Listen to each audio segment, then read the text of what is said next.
This week's artifact is Gone Girl, directed by Being John Malkovich actor David Fincher and starring Argo and Gone Baby Gone director Rosamund Pike. The film follows Nick Well Done, a beefy earthling dish who comes home one day to find his wife Amy has gone AWOL, which stands for absent without leaving a note. The no-nonsense female detective finds evidence of a struggle and concludes without any nonsense that Amy was murdered.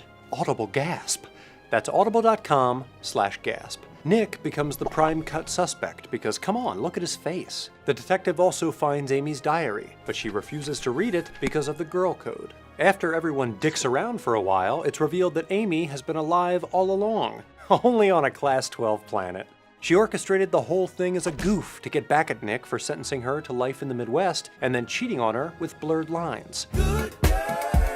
Nick hires the fastest lawyer in the world, Usain Bolt, who advises him to go on television, a thriving medium that will definitely be around for a long time in an increasingly web-centric marketplace. Meanwhile, Amy is robbed in the jungle by some Mozarts and calls up her old stalker Barney to help hide her. And he does, because that guy is legend, wait for it, Diz of the Guardians, the Owls of Ga'Hoole. But then Amy sees Nick on TV and she likes him again, because he's famous. So she kills Barney and frames him for her kidnapping, letting Nick off Scott-Peterson free. Amy now wants to rekindle Paperwhite the flame with Nick, which he's not exactly psyched about since he's more of a Nook man. But too late, she artificially inseminated herself with his seed, and the media will crucify him if he bails now. Moral of the story?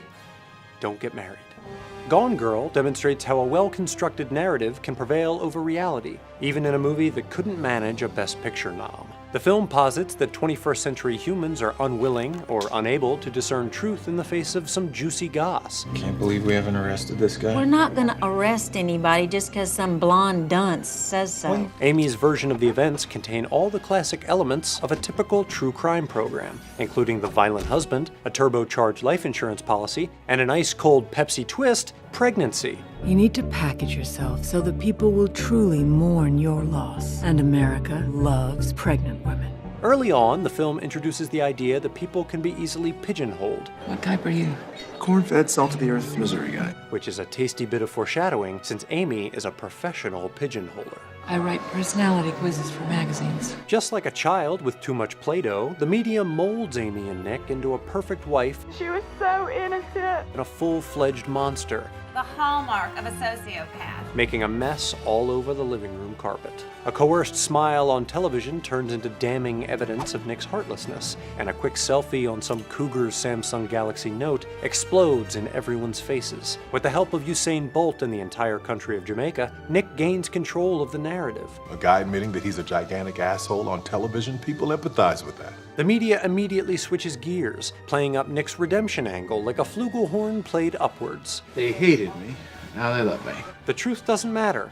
All that matters is a good story. All of a sudden, I feel like I'm in a Law & Order episode. The power of the narrative is proven by the film's impact on the viewer, which is mostly me, but also you. For the first half of the film, the audience is lulled into trusting Amy, who is presented as a beautiful, erudite woman from a good family with no history of heart disease. Amy's story has the indicia of truth, as it is presented through her diary, which is like a Tumblr with 0 followers, and therefore has no incentive to lie. When Amy turns out to be not only not dead, but a zany, adorkable prankster, we realize we have been manipulated by our expectations, except that I didn't get to be manipulated because someone ruined it for me. Telling someone there's a twist counts as a spoiler, Karen.